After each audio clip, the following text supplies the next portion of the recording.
Hello, everybody, and welcome to episode 136 of the Dynasty Junkies podcast, a proud member of the Dynasty Addicts Podcast Network. I am your host, Rocky Petrella at Dynasty FF Addict on Twitter.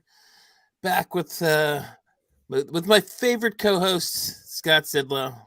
Sorry, Andrew. Nah, I'm just kidding. But Scott, how you doing? That is the right intro. So nice job. Way to start it off on the right foot here. Yeah, man, I'm excited because we finally have like fun stuff to talk about instead of. I mean, I think we did a good job doing our division series, but I'm very annoyed with most of the podcasts I listen to and the basically dumb filled air that we heard for the last few months. Other than, of course, our guest tonight, who has an amazing podcast that I basically never miss an episode. So let's hear from him. Yes, we got a great guest tonight as we start diving into these rookies.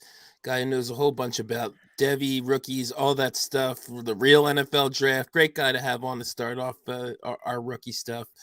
Shane Hallam, um, Devy Marketplace, among many other things. So, Shane, why don't you tell everybody, who you are, where you're at, your Twitter handle, all that good stuff.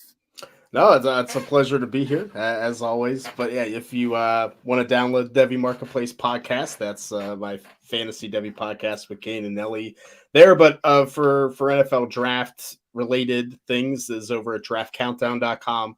We also have the Draft Countdown podcast if you want to get up to date on NFL draft. And you can follow me on Twitter at Shane P. Hallam and check that out. But yeah, thanks for having me, guys.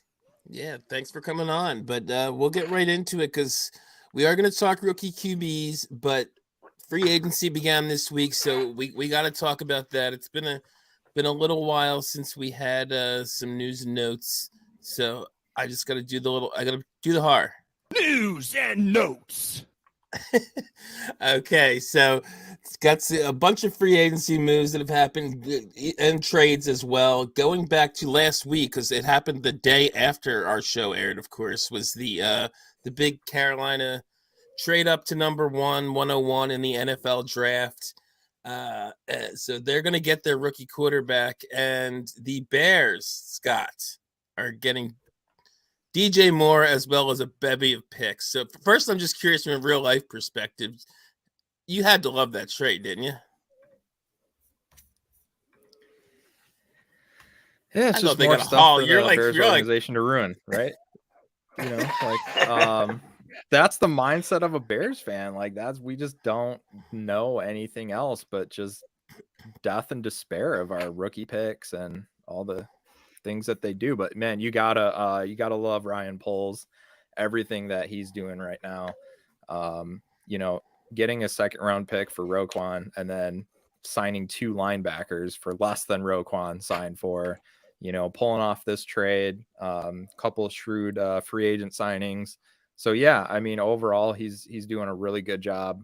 I don't think anybody is first of all, I saw Justin Fields smile for the first time since being drafted as a Chicago Bear. So that should tell you kind of where things are going. He's definitely happy to have some weapons. DJ Moore is a guy that I've always liked, not fantasy wise, but like real life wise. So football wise, pretty excited there to have like a real wide receiver. Probably the first one since like Brandon Marshall. Because I know all you guys in your Mooney love, but he's almost not a real human. I don't know. He's pretty tiny.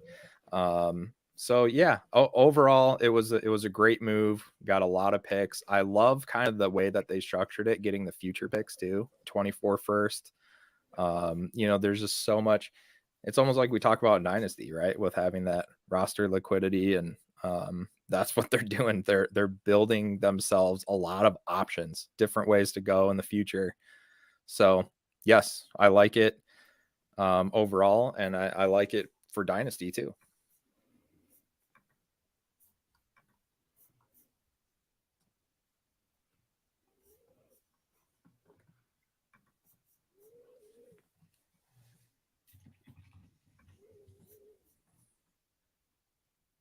I was muted. excuse me there. Shane, I was asking, what do you think about this, specifically the DJ Moore to the Bears aspect of it? Is this is this more lateral fantasy wise, do you think? Is it up with, I mean, Justin Fields is probably the best quarterback he's had, but Justin Fields is still kind of growing into the role here. So what do you think? I think it's a lateral move at this point, in terms of fantasy value, but I project the Bears offense to be so much better this year. Like, I think it's going to be better. I think Justin Fields is going to be better. I know a lot of people are like, look at Justin Fields passing last year and look at how little he passed. And so it's not as good. Heck, Sam Darnold's given more targets to DJ Moore. But I think that what this means is we're getting weapons for Justin Fields to pass. So I'm very in on the Bears offense, and to me that means DJ Moore is the wide receiver one. It's going to have a big year.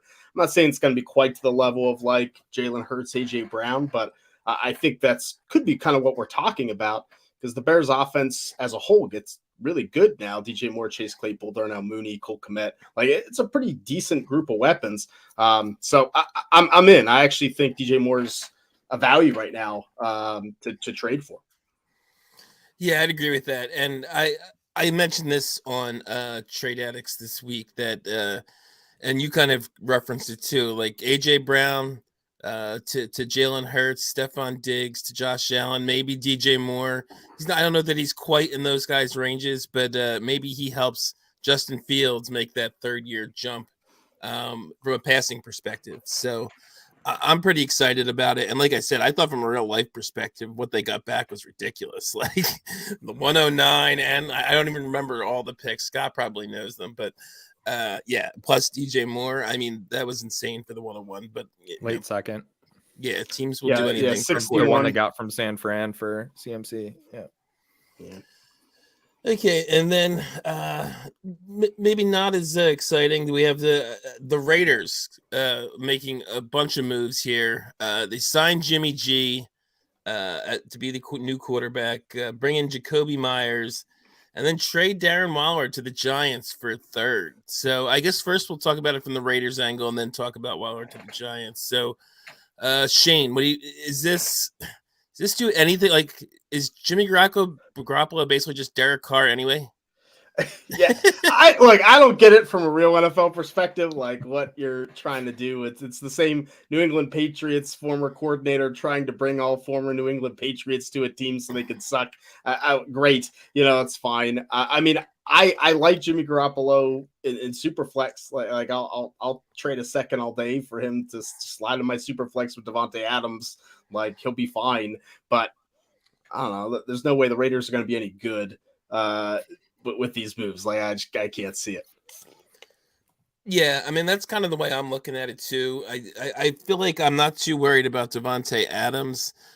He was fine with Derek Carr. I think he'll be fine with Jimmy Garoppolo. Jimmy Garoppolo has been able to support, some good receiver play, and Kittle's been a top tight end with them. Debo had a wide receiver one season with them. So I'm not too worried about Adams, but I don't expect much from Garoppolo himself. Any thoughts on this on Garoppolo or Myers to the Raiders? Scott, sorry. I mean, I guess I can see what they're doing more of like the Josh McDaniels 3 receiver set, as opposed to when they were doing the 2 tight ends back in New England back in the day. And it looks like that's obviously the path that they're going, moving Waller. If they draft a tight end, though, that's going to be real interesting to see how far they get boosted up. But specifically Jimmy G, Jacoby Myers, nothing really changes there for me. I never rostered a lot of Derek Carr. I did buy quite a bit of Jimmy G over the past year, and so he ended up fine. Like, I'm happy with the shares that I acquired. I don't really roster any Jacoby Myers, so at this point, I don't know. I don't think anything really changes for either of them, to be honest with you. Yeah, and I agree with you on the Jimmy G thing. We've all kind of assumed he would get a starting job, and now we know he's probably locked in for at least the next couple of years, starting somewhere. So you at least have that, and like Shane said, you can throw him in your QB2 spot if you're like me and don't pay up for 2 elite quarterbacks or something like that. So, but Darren Waller to the Giants, I thought was kind of interesting too. So is he become basically? I mean, it looks like he could end up being essentially maybe not. I don't want to call him wide receiver, but receiver one in New York. So does this get to pique your interest a little more in Darren Waller than it would have on the Raiders, Shane? A little bit. I think it's definitely better than being on the Raiders with the Devontae Adams, with an offense that, I don't know how much that tight end was getting used. And we'll see on the Giants too. It's not like Brian Daboll used Dawson Knox was kind of up and down for the Bills. It's like he was a dominant usage at tight end. But you trade pick 100 for Waller. I think you're going to use him. I'm interested to see how it works out. I don't know with the injury last year and getting paid, like where's Darren Waller at? How much is he in? I think the change of scenery might help. So I'm interested to see where his value kind of evens out here in the Giants now.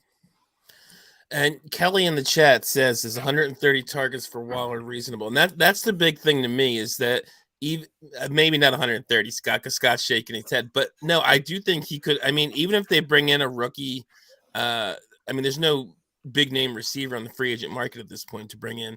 But even if they bring in a top rookie, I mean, that guy's not necessarily going to command 130, 140 targets himself. So that's what you want from a tight end. Like if he can stay healthy, you want the tight ends that are going to be their team's top target getter, or at least number 2. And he's pretty much guaranteed top 2 targets as long as he stays healthy. So, but Scott, it sounds like you're not too into Waller with this move to the Giants even. I think this was incredible for Las Vegas. You got a 3rd round pick for a guy that had like one good year and like his 8th year in the league and then hasn't done anything since. I mean, this is insane. I can't believe the contract is massive, by the way, what they took on. However, there's 0 dead cap after this season. So, I mean, if it doesn't work out, he's just going to get cut. He's gone. I have one Darren Waller shared. Is the only one I've ever had across my 50 leagues in all my time in Dynasty. And it's because I just got it so cheap as kind of a throw-in in a trade. And that is the only one share I have. And if I can sell him for anything right now, I will. The only scenario I see him being a top 5 tight end or even relevant, really, assuming he can stay healthy, is if, Barkley issues come up again, if he's not on the field and they need somebody to be a threat in the red zone, and he's basically the biggest guy out there with they keep signing all these like slot receivers. Didn't they just sign like Harris Campbell or somebody like that? It's like, what, they just keep signing all these little guys. So like, I know Hodgins isn't, he's not small, but maybe a red zone threat. Maybe he gets a bunch of touchdowns, 130 targets. I don't see that happening. He just can't stay healthy. He hasn't proven that he can in, 9 years in the league now. So I just don't see that happening. You're not even sure he's relevant. Yeah, I don't think he'll even. No, I don't think he'll get tight end 1. And again, like I said, one scenario would be basically they don't improve anywhere and they don't have anyone else to get the ball to. Like Evan Ingram is rookie year, basically. He would need that to be a tight end 1 and play enough games. I mean, isn't that still kind of basically where they're at though? Until even if they draft a rookie, how much? Unless he's just like. Unless they draft one of the top 2 or 3 guys. Like 6 touchdowns last year. That's true. I don't know how. I think it was like 12, but honestly. But I mean, part of that could be that who was he throwing to? Yeah, no, for sure. But at the same time, I don't think Darren Waller is such a difference maker. I mean, obviously, I could be completely wrong. I'm just saying I've seen the guy do it for like 12 games in one season, and that was it out of 9 years. So I'm gonna just play the odds here. Okay, Scott. We'll stay in New York though, and go to everyone's favorite drama queen, Aaron Rodgers. I'm just gonna say traded to the Jets because he said on that McAfee show the other day that it's done. He's going to the Jets. They're just trying to work out compensation. That's what he wants to do. It's just a matter of the two teams working it out. And well, I mean, Kelly just asked about about Waller in the chat, and I like when people chime in the chat. So, does this destroy any hope for Daniel Bellinger, Shane? I don't think it does. I think they're going to run a lot of 12 personnel, like you said, with that receiver group. Even if they draft one in the first round, I think they're still going to run a lot of 12 personnel. Throw a fourth for Bellinger, like see if you can just get him on your squad. I think is a good way to go. I agree. I think he's a good buy low. I like what we saw out of him last year. And Scott just mentioned, I mean, they could cut Waller as soon as next year with no problem. So it just gives him a chance to, like you said, they could use him some this year in 12 personnel. And he could be starting by as soon as next year if Waller doesn't work out. So thanks for the question, Kelly. But getting back to Rodgers, he's basically said he's going to the Jets. So, Scott, what are your thoughts here? Does this excite you for Garrett Wilson and maybe other weapons there? Or is Rodgers just too over the hill at this point? Or what do you think? No, I mean, I think he'll be, he's obviously reconnected with Hackett and, Wilson is a stud. We know this. Hopefully Elijah Moore. I mean, it gives me a little hope for my Moore shares. Alan Lazard essentially is a Corey Davis replacement. I'm guessing they're going to cut Corey Davis. So, I mean, I think that signing probably made sense regardless. We talked about backup quarterbacks following their offensive coordinators, and wide receivers do the same, right? And Alan Lazard is familiar and came to prominence under Hackett's offense. So I think the signing makes sense regardless. And, I don't know if Elijah Moore, was he in just, the OC's doghouse or was it a team thing? Is it him? Who knows? But regardless, you're going to need at least a couple of receivers. So yeah, I think it's good all around. And, I regret not trading Rodgers in a league that we're in, Rocky. I got offered a first for him last year and I didn't take it. And now I'm hoping that this Jets bump is enough to get, a future first for him again. I bet you can get a future first. Yeah, 24. Yeah. Yeah, so I'm with you. I mean, I was saying this last year. They just needed competent quarterbacking. Like they didn't even need totally competent. Like Joe Flacco and Mike White were supporting the wide receivers. It was just a matter of getting Zach Wilson out of there. And Aaron Rodgers is an improvement on Joe Flacco and Mike White. So Shane, I just want to get your thoughts on the whole Aaron Rodgers thing. And what do you think? One thing I heard, and I think it was total speculation, but what if Elijah Moore is part of the package to get Aaron Rodgers? Is that good or bad for Elijah Moore if he ends up going to Green Bay? I think it's good. I think just get him out of that coaching stat. Like there seems to be some disconnect there, right? And I think Green Bay, I like Jordan Love. I think Green Bay would be a nice spot where you do have an opening. Would kind of be ideal. Yeah, look, it's good for everybody. I mean, Aaron Rodgers can't be worse than what they had. Maybe he'll pout a little bit or have a bad game here and there, but it's fine. I'll just be interested to see because I think the Packers, once he went on the show and said, I'm going to the Jets, the Packers just upped what it's going to cost the Jets to pay for him. What are you going to do? You have no alternative. So if the Jets lose their first and now you don't have an offensive line, we'll see what happens.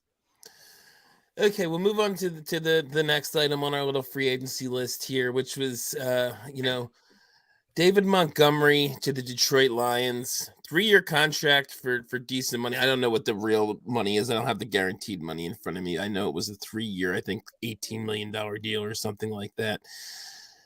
And guaranteed.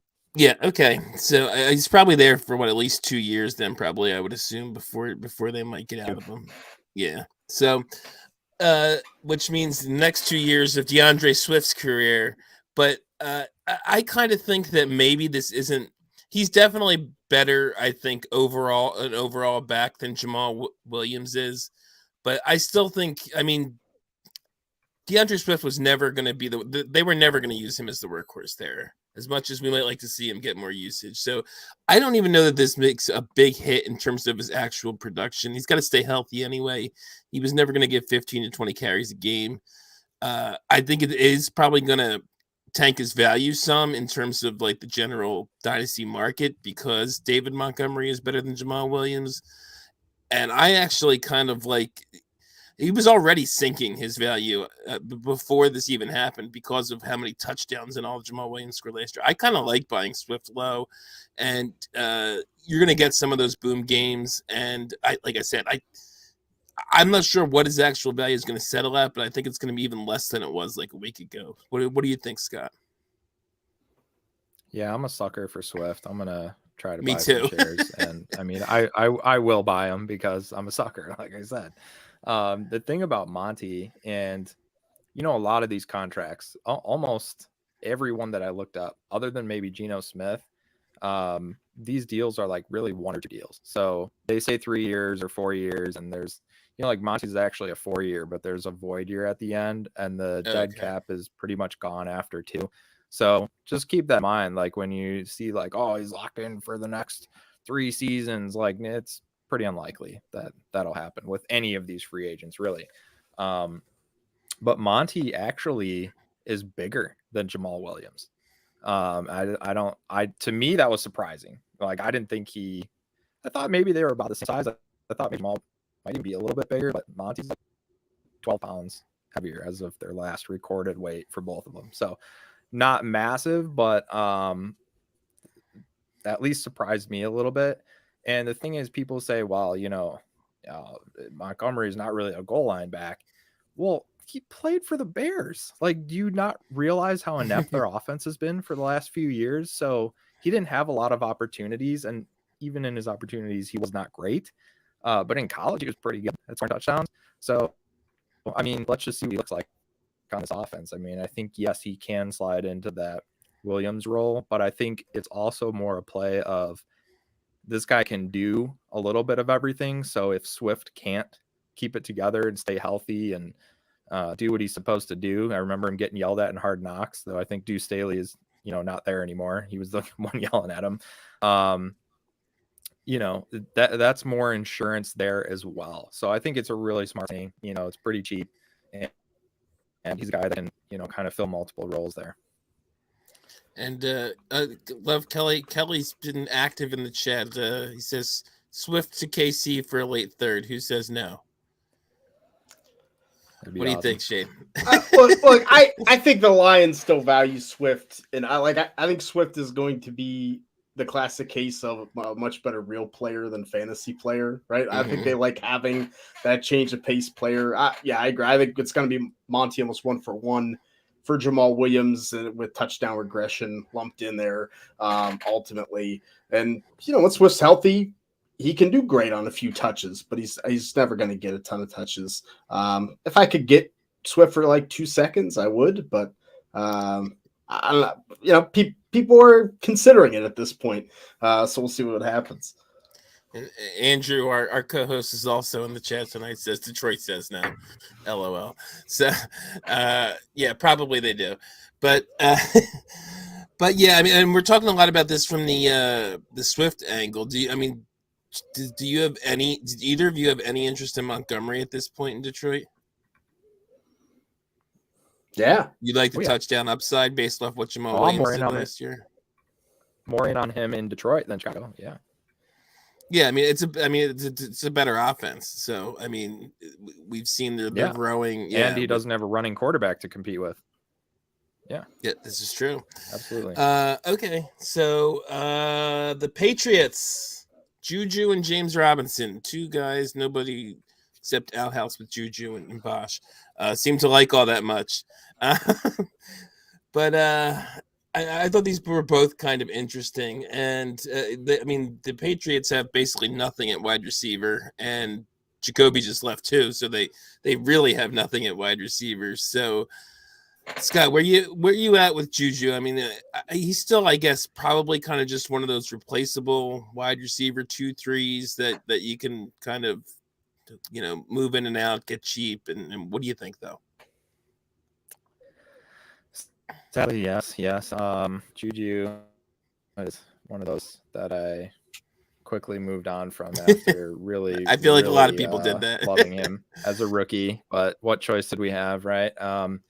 Yeah, this is another deal where it's basically 2 years. But I think for the next 2 years, you know, like you said, there's nobody else there. I mean, pan to Devontae Parker somewhere saying, hey, but he's got 1 year left. He can't stay healthy either. So, who knows? My guess is they draft somebody, but we know how that's gone for New England over the years too. So yeah, I think Juju is a nice fit for Mac Jones. I think maybe this helps Mac a little bit more than it helps Juju. I mean, sure, volume wise, he can be good, but if Juju didn't do it with Mahomes, I don't know who he's going to go with. So, that's just kind of how I feel on Juju, but I think it's nice for the Mac shares I've acquired over the last few months. Yeah, I would agree with you there. I think it's more of a help for Mac Jones than it is for Juju. And as much as I would love James Robinson to be a thing again, because I've been one of the biggest James Robinson fans, I still think he's pretty much dead dynasty wise. I mean, Ramondre, I think is the better back, and I don't think it's necessarily going to be a big split. So I'm not. I threw it on there just because he's kind of a name. But any thoughts on either of these two guys going to the Pats, Shane? Yeah, I'm with you. I love James Robinson, but that Achilles injury that was it. I think Pierre Strong and Kevin Harris ultimately are on the roster longer than James Robinson and do more. I like Juju enough. Like I think, and apparently the Patriots think that he's better than Jacoby Myers. With the money that they doled out and the money that Jacoby Myers got, I think a similar year to Myers last year, 60 some receptions, 800 yards, 6 touchdowns is doable because that's the guy they're going to throw to. So I think it's actually better than the Chiefs. Not like obviously Patrick Mahomes is much better, but I think fantasy wise, more targets are going to come Juju's way here than Mahomes spreading it around. And we know even if they draft somebody, he's going to stink because New England doesn't know how to draft wide receivers. So apparently don't know how to sign them either. So again, Kelly in the chat. So I'm going to throw this to you, Shane, because it's a rookie. Is Jalen Hyatt the prototypical Raiders wide receiver? He's fast and runs one route.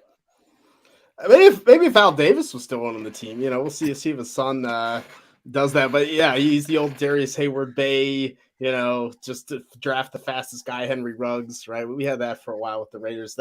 That's definitely Jalen Hyatt's definitely the guy in this class to hit that.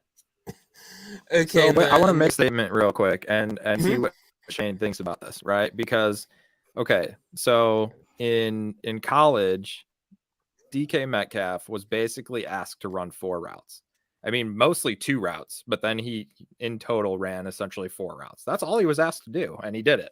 Right. So then he came to the NFL and his route tree expanded and, he learned and now he's DK Metcalf. Right. So Scott is saying Jalen Hyatt is DK Metcalf. I'm saying that Jalen Hyatt has basically been asked to run 2 routes in college. I mean, he just runs go routes basically. So is it a matter of what you're being asked to do versus what you can actually do? Like when you're looking at those players and you know what I mean? Does that make sense? Yeah, 100%. And I think it's why the combine matters because you get to watch the receiver run every route, right? The combines and pro days. It's the only time that we're going to watch Jalen Hyatt run an in route because I didn't see it on film. Never happened. Never. And I think he's my wide receiver 4 in this class. I think he's very good. I think he's underrated in the fantasy community right now. But the issue is, DK Metcalf can beat a jam and run what he wants, and Jalen Hyatt's 176 pounds. Different player. Yeah, right. Can you exert your will to be able to get open? I'm kind of with you. I like him more than consensus still, but it is a projection just based on watching him in shorts do this. I think that he can, but wasn't asked to. Yeah. So just out of curiosity, since you said that it's JSN Addison Johnston ahead of him. JSN Johnston Addison. And you'd have him ahead of everybody else. I had him ahead of Zay Flowers. Yeah. Okay, Wow. just curious. And just finishing up the free agency talk, we have 2 Eagles-related notes here. Rashad Penny to the Eagles. And what are you cracking up about, Scott? Rocky's favorite running back. And Miles Sanders, the former Eagles, back to the Panthers. So I'll talk about Penny. I like the Penny move, especially from a real NFL perspective. I think he's kind of the perfect guy to bring in here. They don't throw to the backs a ton anyway, and Penny's not a big receiving back. And he's a guy though that kind of fits right in what they want to do. And Jalen Hurts, I will help open up lanes for him. It's not, and he when healthy, which is not that often, he has produced fairly well when given the chance. So he's going to be in a great offense where he's clearly not the focal point of anyone. I think he could be successful here. And if they don't like what they see, I mean, this was like he only got $600,000 guaranteed. So if they don't, they can get out of it. I mean, like I said, I just love it from a real NFL perspective because it's super cheap, but could have super high upside. And that could, as long as he sticks with the team, I think he could have a Sanders-like season. And Sanders was pretty good last year. I mean, he had like double-digit touchdowns. I think he had the highest rushing yards of his career last year. Just didn't catch a lot of balls. But that's still pretty valuable in fantasy. And Penny's still going to be super cheap. I mean, this isn't going to raise his value that much. So you pretty much on board. I see you nodding, Scott. You're pretty much on board with what I'm saying here. Yeah, from an NFL perspective, I mean, Penny's actually a really good running back. He's much better than people give him credit for. He just, he's never healthy. So yeah, I get it, but he fits the offense and he's cheap. It's basically just a flyer. I mean, they have Gainwell on the rookie contract. They re-signed Boston Scott super cheap. He's that big back that they're missing, and he'll fill that role. And if not, those guys are easy to find, and Philly knows that, and they have to spend money in other places right now. So I think that's just another reason why they're going to keep doing what they do, because they make smart moves like that. So it's a great move. Dynasty wise, whatever. But I love that as an Eagles fan, though. They are very smart. I heard a funny thing today. He's actually the entire Eagles current running back room, which is Rashad Penny, Gainwell, Boston Scott, and in case people don't remember, Trey Sermon. Yes. Makes less than Miles Sanders does now. So if you want to chime in on Penny, Shane, any thoughts on which I thought was a weird move of Sanders to the Panthers, and they paid him a pretty good amount of money. Yeah, look, I think for Penny, I think people are a little bit hyped up. Like if the rocket emojis on Twitter after he signed meant anything. So I mean, I'm moving him if I can get like the 212. Like give me the 212, and I've gotten a second round pick in a league for him already. Like I'm in for that price. I think there are people that feel he's going to be the lead back, but we do this every year. Free agency. These teams that like have a running back need sign someone, and we're like, that's the guy, and then they draft someone, and then we're like, ah, crap. Now there's a bunch of guys, I don't think the Eagles going to take Bijan or anything, but they'll take someone. They will take someone in the first 2 days. Yes. So Miles Sanders, the Panthers, I like much more because of the money. I think he's fairly locked in. They still could draft someone too, but I think he's still going to be the lead back there and probably do better than he did at Philly because he'll catch some passes. And he hasn't the last couple of years because he hasn't really been part of the offense. But in his rookie season, I think he caught like 50 balls. So it's in his skill set. They just haven't been using the running backs that way under Sirianni. And I'll say, and Frank Reich usually goes like 70-30 for his lead back, so it might be a good situation. That's true. Okay, so unless there's any other minor moves you guys want to talk about, I think we're going to finish up the free agency talk and move into the rookie talk. So that's what we brought Shane on for here. We got the rookie QB. We're going positionally with this, starting with QBs this week. We'll have a running back show, wide receiver show. We might be rolling the tight ends into the wide receiver show, but we'll be doing that going forward for the next few weeks. We're also going to throw, I believe, a pre-NFL draft rookie mock in at some point. But we're going to start with the quarterbacks here. And, of course, there's the big four guys we're all talking about that look like they're going to go in the first round. of the NFL draft and probably our Superflex rookie drafts, which is C.J. Stroud, Bryce Young, Anthony Richardson, Will Levis. So I don't think he's going to be the QB1 in probably either draft, but I kind of want to start off with Anthony Richardson, Shane, because he's kind of the new hotness after the combine. So I'm curious your thoughts on him, and then I'll chime in with what little I know about him and what I think from what I've seen on film. But Shane, what are your thoughts on Richardson after the combine? Well, I think Richardson presents the absolute disconnect between the real NFL and fantasy football. Because in terms of my actual like NFL draft rankings, he's my QB3 for fantasy. He's my QB1 for this rookie class. I mean, he's the most athletic quarterback of all time in NFL history. It's got to mean something, a number of the drills at the combine. He did better than any quarterback has ever done, not just at the combine, but has ever done ever, at any style, pro day, anything. So, when you have a guy that's 245 pounds that runs a 4.43 and is as explosive as he is, like he's going to score fantasy points, even if he sucks at passing. And, I think Anthony Richardson pretty much sucks at passing. Like he has a good arm. And I think you can even watch his bad games and convince yourself, the receiver got his hands on it and dropped it. I've heard that a lot. Like there's so many drops. You got to watch some of these drops because the receiver's jumping like 3 feet in the air to get his hands on the ball. I don't consider that a drop. That's you missed them. Okay. Yes. I'm glad you have athletic receivers who also weren't very good, but that's fine. So I think there is upside there. I mean, his footwork's awful. It's pretty atrocious, but he can throw the ball nicely down the field. Like he has big upside. He has to go to the right team that fixes those things.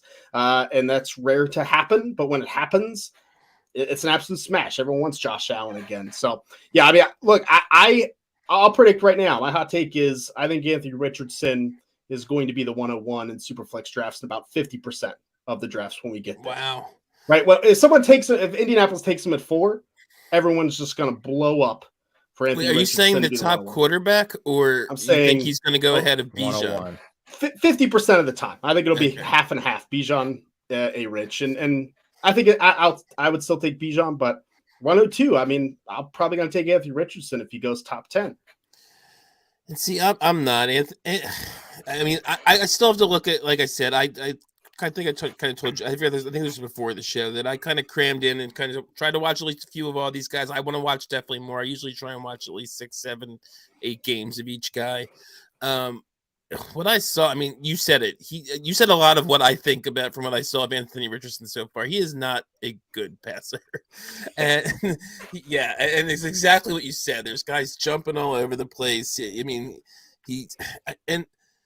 I know his ridiculous athleticism from the combine, but I've only watched I think like 3 games, so I need to watch more. But I wasn't super impressed with him as a runner. Like watching him on film, he can do it, but I don't feel like he has great instincts running the ball. I feel like he's often just trying to run over people, which I don't necessarily want my quarterback doing. And I mean, like Hurts will kind of do that sometimes, but he picks his spots and usually gets out of bounds or slides. So I mean, I don't see him, and maybe I'm wrong, but I don't see, because again, the combine says he's the most athletic quarterback ever, as you said. But I don't see him as like a Lamar or even Hurts type runner from what I saw. Am I wrong there, Shane? No, I actually agree with you. I've said it. I've gotten bashed for it on Twitter because I'm with you. Like he doesn't know how to set up linebackers to manipulate them on the second level, and like I say, he's running over guys. I don't think he really understands rushing angles at all. It's just like get ball and hope that this guy can't tackle me. And I think even against Georgia, like that worked to a decent extent. The stat line wasn't good, but it worked to a decent extent. Those are future NFL guys, but the NFL is not going to let you do that. Like if they get their hands on you, 2 guys get their hands on you, you're 90% of the time you're going down, even at that size and athleticism. So it does worry me. I think his value is insulated for a little bit. Like I'll take him high, and then I will trade him at some point, for a veteran quarterback, and maybe it is pre-rookie draft. But that's kind of my thought.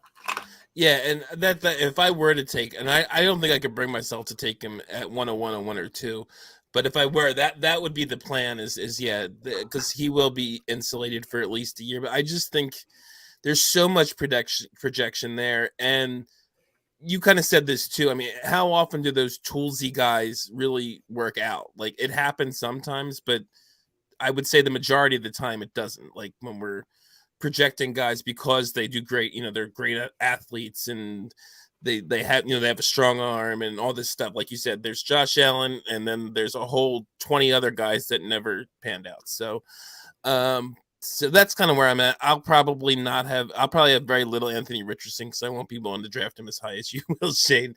But Scott, where are you at on Anthony Richardson? So I was just counting how many 102s I have, and I have 9. So sounds like I'm gonna have about maybe 3 Richardson shares. We'll see. Maybe I pick up a Bijan or 2 there if we can get A-Rich to 1. So I'd be pretty happy with that. He was number 102 all time of all positions athletically out of 6,620 according to Player Profiler for athleticism score.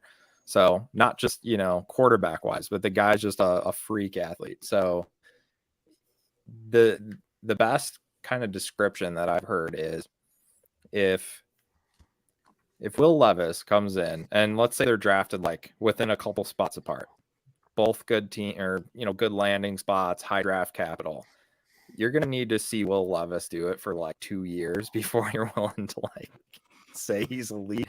Whereas like Anthony Richardson could have 1 run in the preseason and he's gonna be just rocketing up startups, right? Or just like his value will be through the roof. So I think it's just the type of player, and that's just gonna hold value. I think he just has to do it once or twice, and people will just go nuts for him. So I think that's why he's worth the risk at that point. And I definitely agree with Shane that I could see him going 101s in Superflex for sure. Okay, so Kelly says, who was the number 1 most athletic? Wow. From and I don't know about Player Profiler, from relative athletic score, Calvin Johnson is number 1. Jordan Davis last year was number 2. They account for size as well. So I know It's different from Player Profiler, but. Okay, so we'll move on from Anthony Richardson, and I'll go to my early, like I said, early film study QB1 is, for me, is CJ Stroud. I just really like what I saw from him. He's got good mobility, but he's not a runner. But I love the way he moves around in the pocket. He doesn't get too rattled in there either. They use him on designed rollouts and things like that. He hasn't really run much, but I feel like he could be. Not that this guy is a passer, but like sort of a Mahomes type runner where he can occasionally take off for 10, 15 yards and get you something. But I just was really impressed with what I saw from Stroud as compared to especially Richardson, but even the other 3 guys as well. Is he your QB1, or do you have Young there, or where are you at, Shane? He's my QB1. I have him and Young back to back in my overall rankings, so they're very close. But I'm with you, Rocky. I think you said it excellently. Like, Stroud is just, he's mobile enough. He can move around in the pocket. I think he struggled at times in the pocket, and then we saw in that Georgia game him really step up to the plate and start, show that he understands when he has to take off, when he has to step up, when he needed to. This Ohio State offense doesn't want the quarterback to run. I mean, Justin Fields, we saw what he did in the NFL last year. He ran for like 400 yards, 500 yards in Ohio State's offense. Like, he could have doubled that, right? Mm-hmm. So I don't think it's all in Stroud, and I don't think it's a reason to knock him. I think he can be. I think the Mahomes comp is good. I think Joe Burrow, 300-400 yards sometimes, but like the accuracy and ball placement for Stroud, I think, is just next level to the rest of the group. He puts that ball perfectly, and throwing at the combine, I don't think is a great indication of much, but if you haven't, watch CJ Stroud, because every single pass, no matter where he's throwing it, how far, where on the field, looks exactly the same. The footwork's the same. The arm motion's the same. It comes out of his hand the same, and it just does different things. Like, that is what you want. That's perfect. So I think the upside is there for him to be an elite NFL passing quarterback. And I'll take that all day on my fantasy teams too, because if he's Joe Burrow, or he's 75% Mahomes, like that's a big win. Yeah, and he's not really going to probably give you. Like you said, he could run more than he did at Ohio State, but I don't think he's going to be a major weapon running the ball. But he's just, again, of the four guys, to me, easily the best passer. And to your point about the ball placement, another thing I noticed, I thought he did a very good job of very rarely putting the ball in harm's way. Like, he doesn't, he's not too afraid to throw it into some tight windows, but he rarely throws it up for grabs. Is another thing I liked about him. But Scott, any thoughts on Stroud? Is he your QB1 of these guys, or do you have Richardson there for fantasy because of the athleticism? Yeah, no, I think Stroud's still 2 for me, but I want to ask Shane this, because here's the thing. I've watched, Big Ten football. I watch a lot of Big Ten football. I was at the Northwestern game when he went like 10 of 26 for 76 yards and was like atrocious, like bad. I get it. Guys have bad games, but that's the game I saw him in person. Okay. I was there. I watched him in person. Interestingly enough, that's like the one game he had any sort of rushing yard. I know in college they take the sack yardage away from rushing yards, but interestingly enough, he had 79 yards rushing in that game, whereas all the other games are pretty much negative totals. But he wasn't good in that game. The Michigan game in 21, he had like Aiden Hutchinson, David Ojabo were like up his ass the whole game. So like, and he still is really good, right? But maybe not like number 1 overall good. And then the Michigan game this year, again, watching every snap, just going, the Michigan defense really was not that good. It's like, okay, but like they weren't really getting pressure, and he just wasn't making throws. Now, I understand what he did against Georgia. I get it. We've seen him do it. Georgia's defense is amazing. I get all that. So I'm not throwing that out. I'm not discounting that in any way. We could see what he could do. I'm just wondering if like the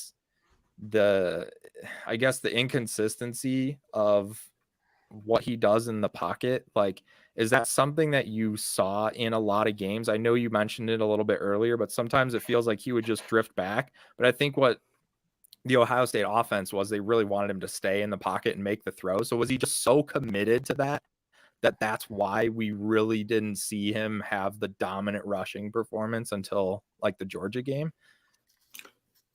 Yeah, I think it is. Like I said, I think you even saw that with Fields a bit. So it definitely is the Ryan Day offense. And so I think when things broke down, like that Northwestern game, when they were able to kind of bracket on one side with, all those teams you mentioned have a top 100 corner in this draft, like, have no good doubt. Secondaries, but still, your number 1 pick, like, you better be able to beat that with a top 5 receiver and probably another first round receiver, which is a question. So yeah, I think that's part of it. I do think that he gets frustrated if things aren't going well, right? So and I think that is a question mark for him, because I think of that Northwestern game, especially when things were kind of breaking down, not going the way that he wanted them to, when essentially they were pressing those receivers and having success, and he, the timing routes were gone.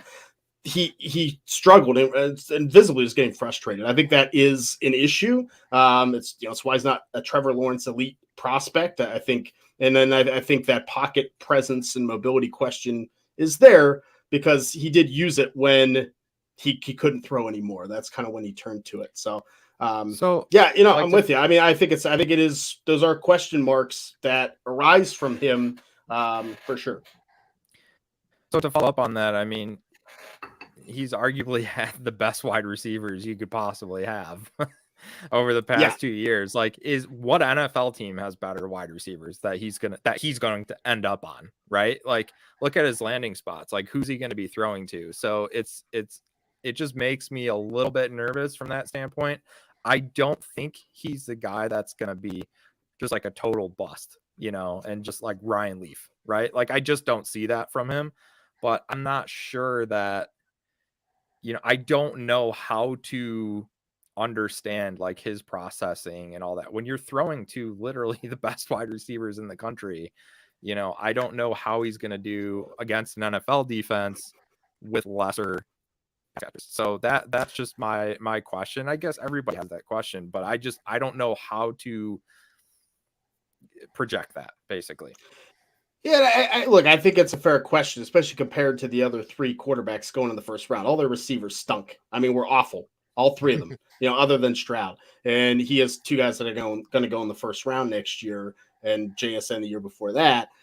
So I'm with you. I mean, I think it's a legitimate concern. I think one benefit is we have seen those quarterbacks have success. You know, the Joe Burrows, who also were thrown to 3 top 50 picks, and you know, which has been good. And I think there are definitely throws where I'm like, that's CJ Stroud winning on that throw, where Marvin Harrison is covered and the throws in the right place. So, you know, that's what I'm looking for.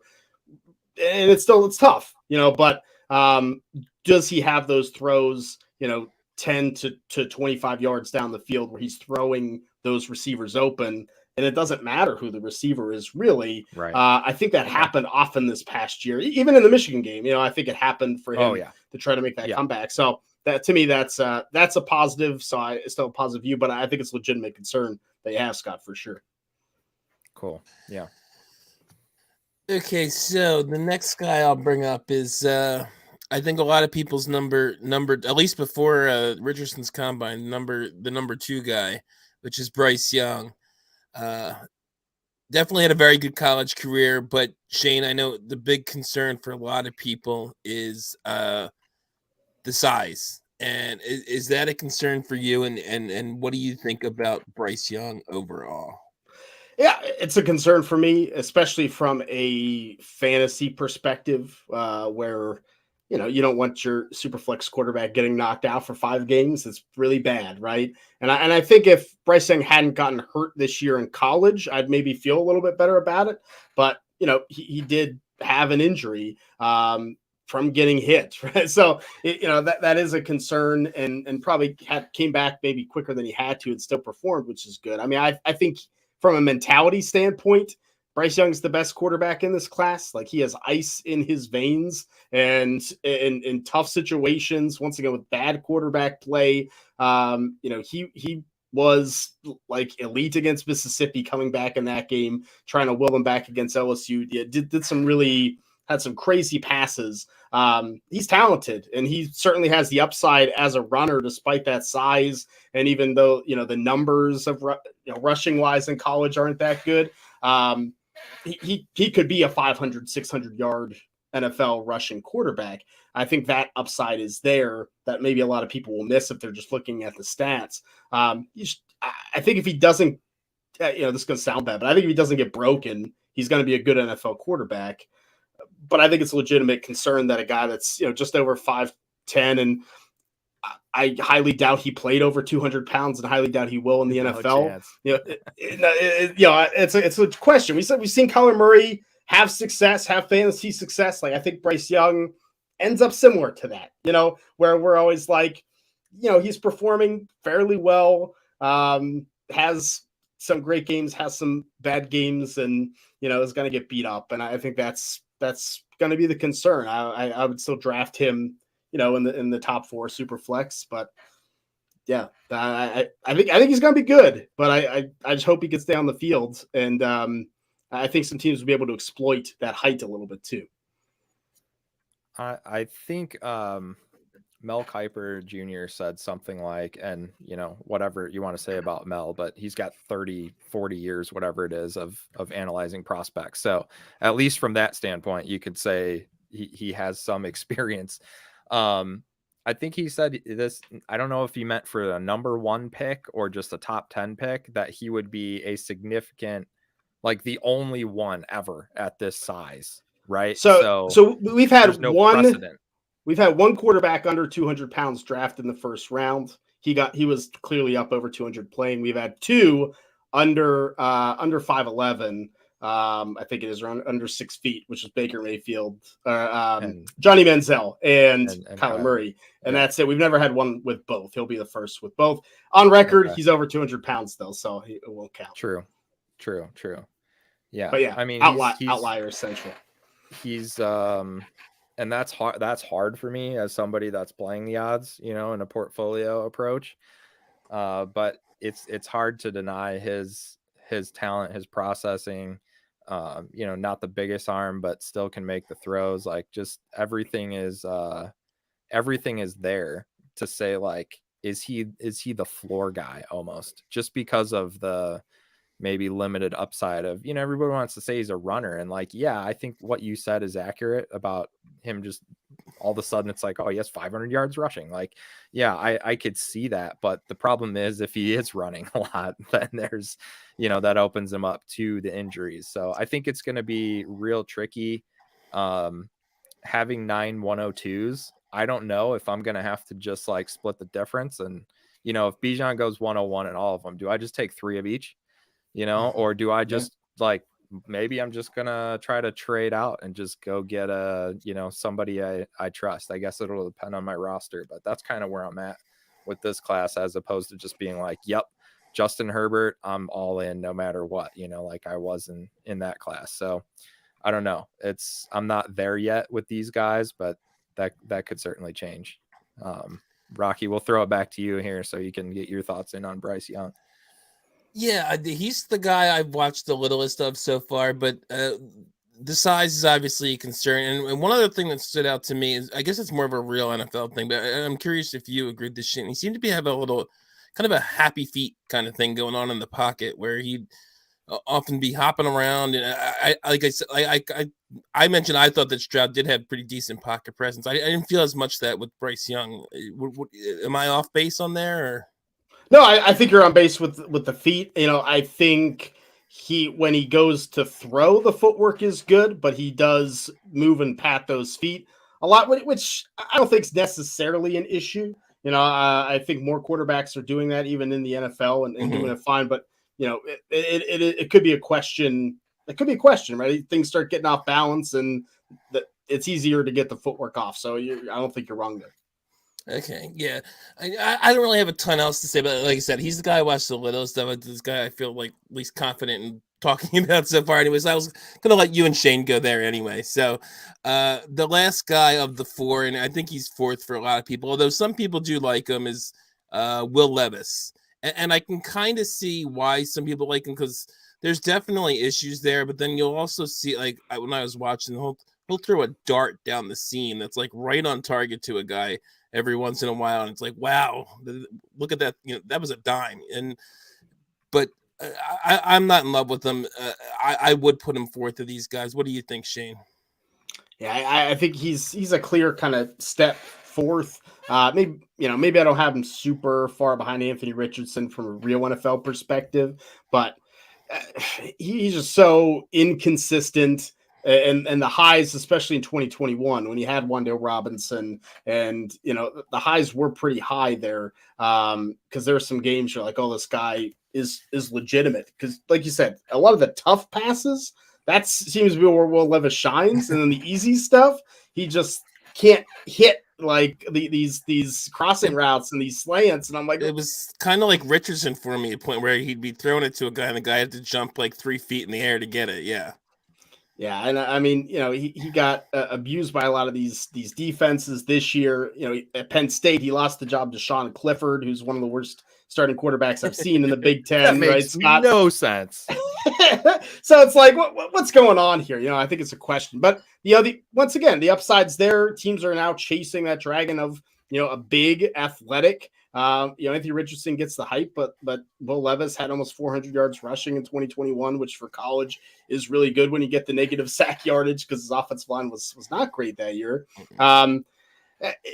So I recognize why he's going high in the first round, and I think because of that, I'll probably take him between the 105 and 107 in super flex. I'm always about taking that first round pick that no one likes at quarterback. Like I'll snatch up that guy, and the value is pretty good, but I don't expect him to be a great NFL quarterback. Maybe he could be like a Daniel Jones type that puts up some fantasy points, but we never really feel great about him as a consistent player. And one interesting stat I tweeted from the Draft Countdown account today was that Anthony Richardson and Will Levis will be the first quarterbacks ever in NFL history drafted in the first round who lost to Vanderbilt.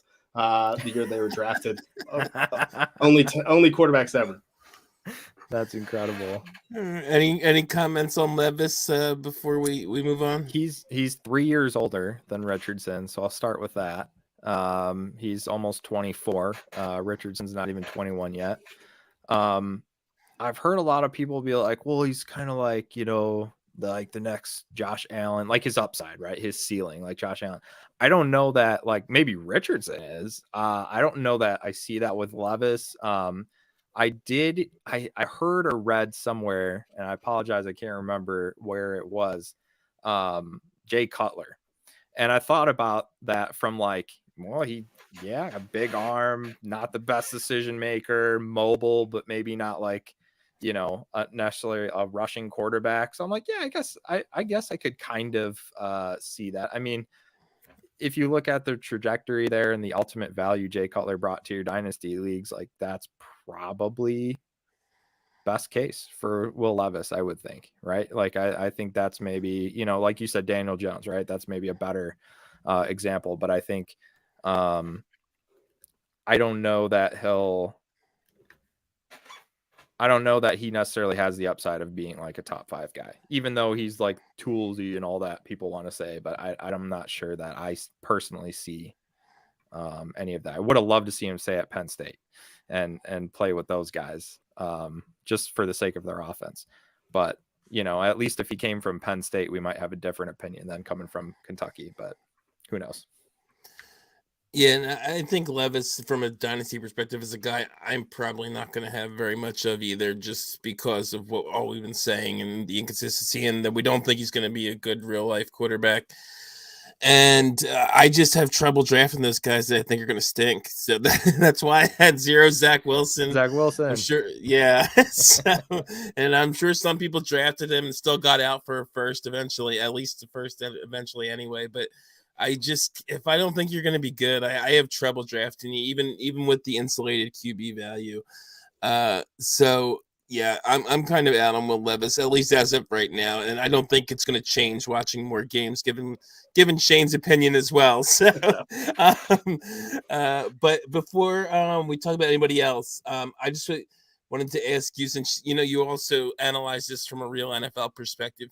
Who do you think is going to Carolina at the 101 in real NFL draft? I think it'll be Stroud. I think that's more Frank Reich style, and I think you probably hired him to pick the quarterback.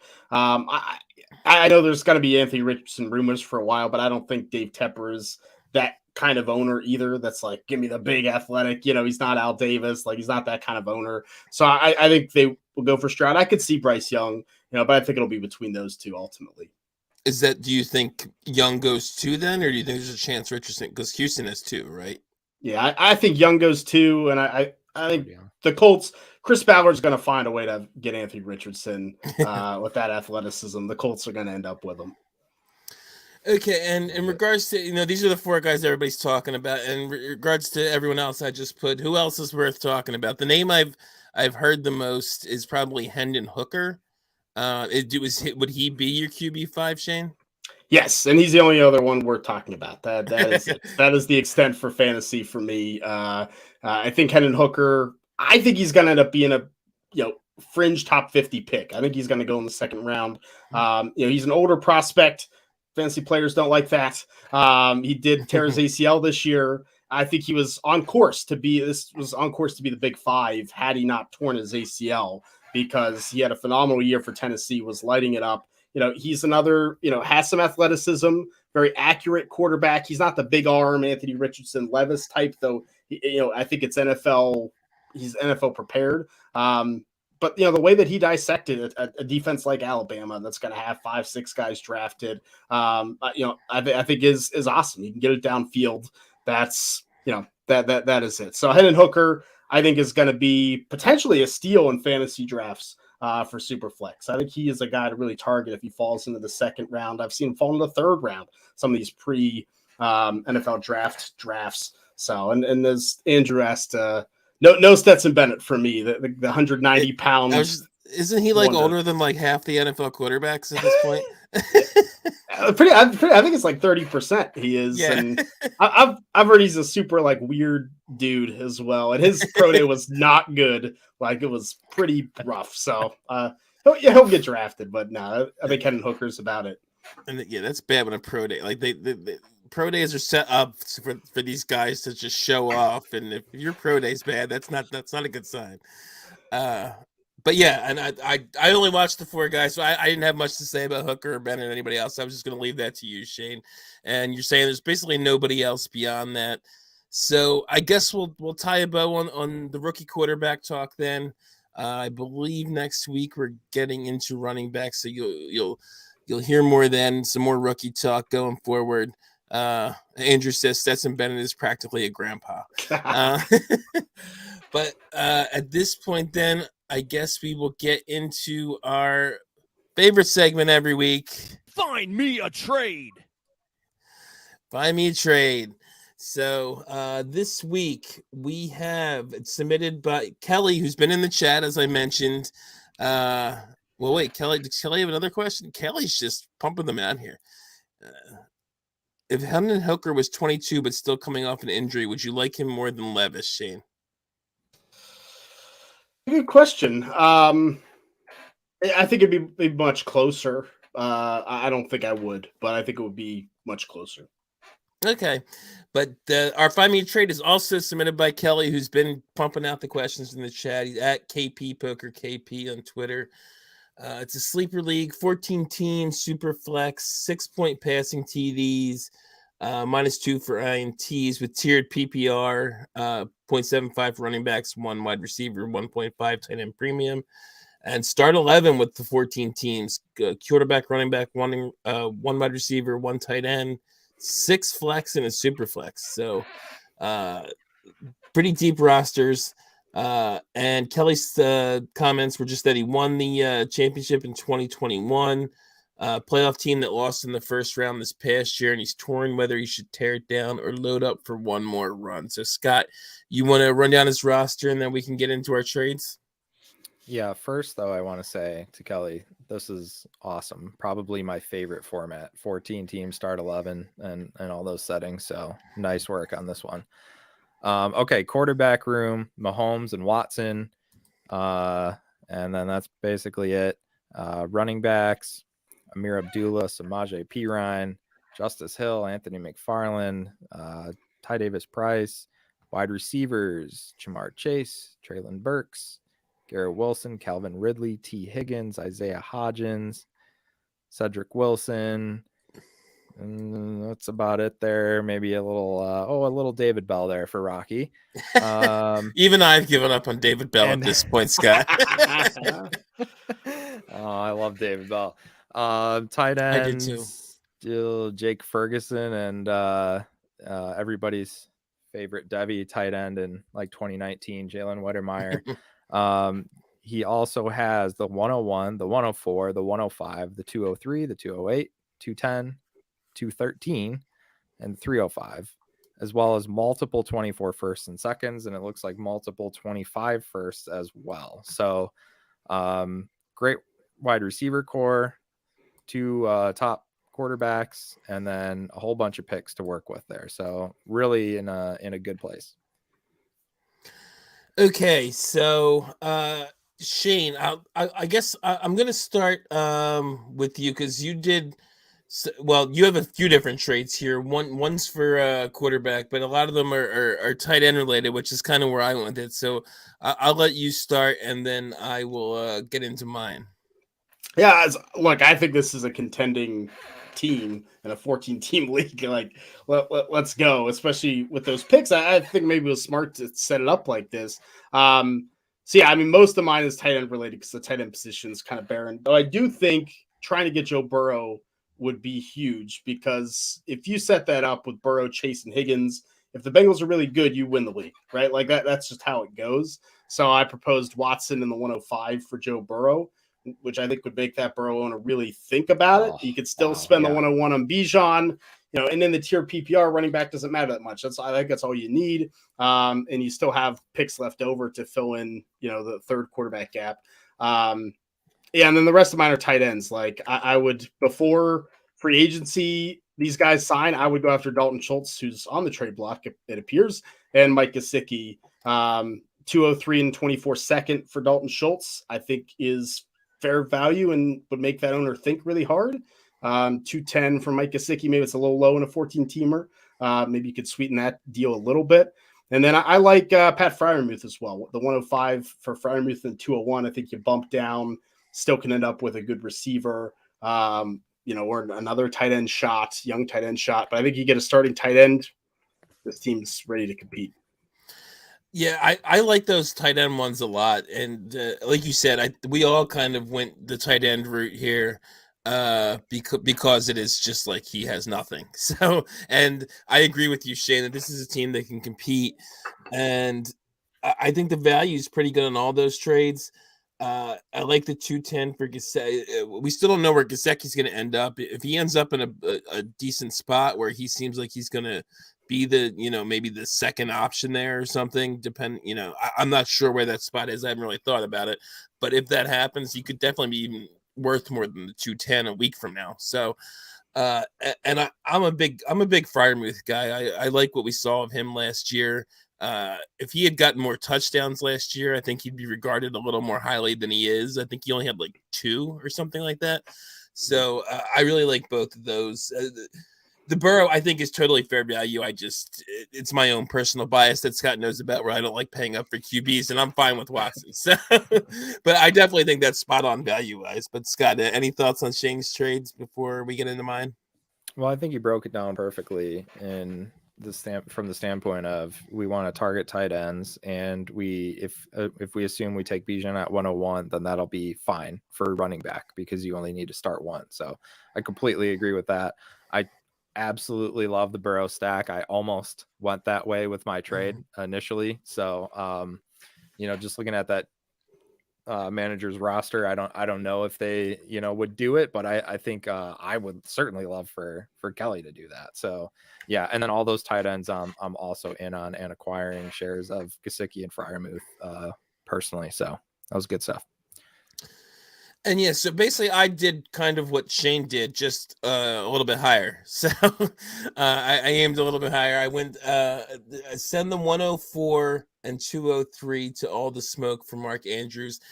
I put it in a couple calculators, and it actually came slightly underpay for Mark, like very slight for Mark Andrews. So I'd be willing to throw in one of those other seconds if you had to, because like this team is, like we all said, it's really good.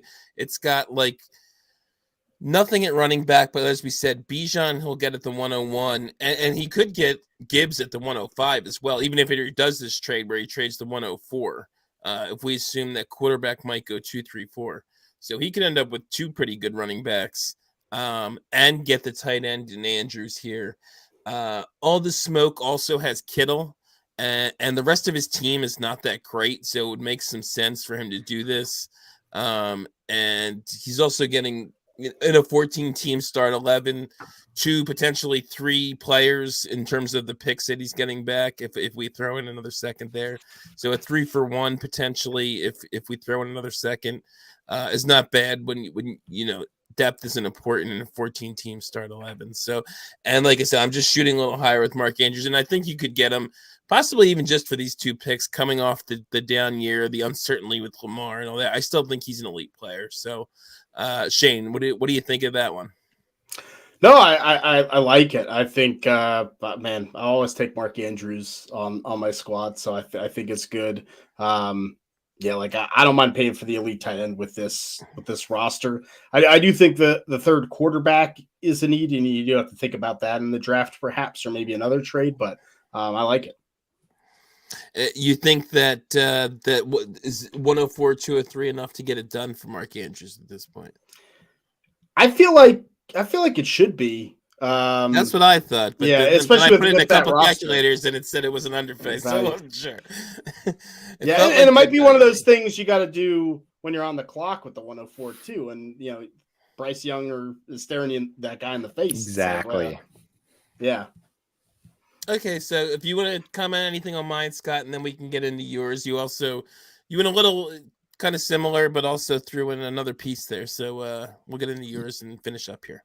Yeah, so I mean, if we assume the 104 is a quarterback, which we are basically, then I think that can definitely get Andrews. I mean, that's the what I was advantage thinking. we have of, if you have one of those picks.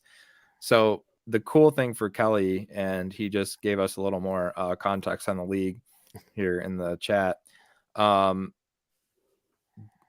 There's just so many directions you can go here. So, I could give you 15 different ideas. Like, I could see you just having so much fun, like taking Bijan and then take 2 quarterbacks with 4 and 5 and just start hoarding quarterbacks and then just start trading from that position. Like, that might be kind of fun.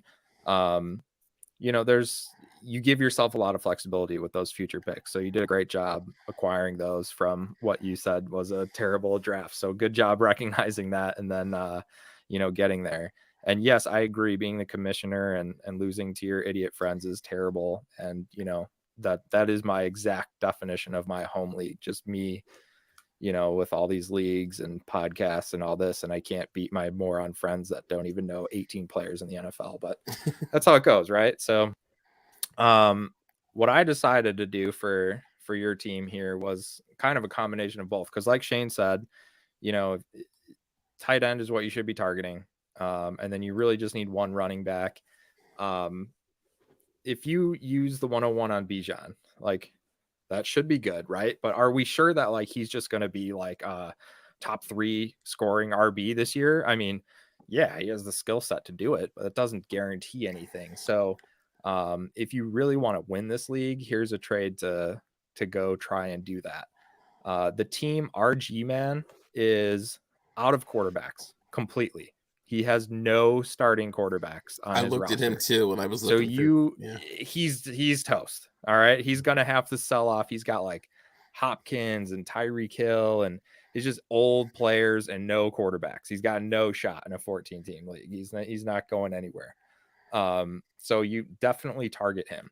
Having that 4 and 5, the 104 and the 105, I think you can utilize that to your advantage because that team also doesn't have any 23 or 24 picks. So they're not going to be able to get a quarterback for a long time. So trade 104 and 105 to RG man for CMC and Kelsey. And seems like a lot for 2 older players that may only give you a couple of years. But if you want to talk about putting points in your lineup, that'll do it. Those 2 guys right there will add enough points to put you as probably the number 1 contender based on the other rosters in this league. There's a couple other good teams for sure. But with your quarterbacks and receivers, I mean, you're going to make the playoffs for the next couple of years without trying. So you might as well try. Like, go ahead and just go for it. Even with doing that trade, getting CMC and Kelsey, I mean, you can pivot later if the season doesn't go your way, if there's injuries, whatever, or maybe Bijan ends up being, as great as we think he is. And then you can trade one of them, right? So it's still going to give you some flexibility. And once you make those picks of 4 and 5, even if you take 2 quarterbacks or you take 1 quarterback and your favorite receiver, whatever, it's unlikely that those players are going to give you a ton of points right away, especially a third quarterback. You need a third quarterback, but they're not going to put points in your lineup. So again, this is a way to just maximize putting points in your lineup and going for that championship right now without sacrificing your future assets either. So you still have all your 24 and 25 picks to work with. So that's the direction I took it. Yeah, I love this one because I actually, before I put down the one I did, I was originally considering putting 104 or 105 for Kelsey straight up because I saw the same thing you did where this guy has 0 quarter. I was probably going to do 104 because he's probably guaranteed one of those 3 quarterbacks that we were talking about at 104. And he has nothing. He has Brady and I think Ryan are the only guys that were even starters last year.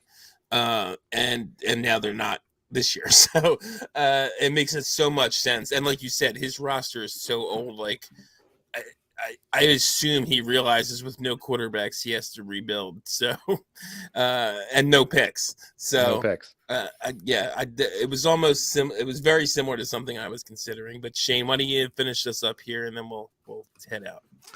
Yeah, and I actually think it might not be a bad idea to kind of combine, right? Get before they sign, get a Gesicki or Dalton Schultz, and then you want to be the first sometimes to do these trades, but I think that 104, 105 on the clock is going to be so valuable to our G-man with no quarterbacks, where that might get done on the clock, and then have Kelsey too. And the tiered PPR, starting 2 tight ends, especially with that many flex spots, would be golden if you can. Okay, so yeah, we're trying to get you tight end, Kelly, and Scott's throwing Christian McCaffrey in there. It's all good stuff. So I want to thank Shane for coming on tonight. This has been a load of fun. Loved hearing all your thoughts on the quarterbacks.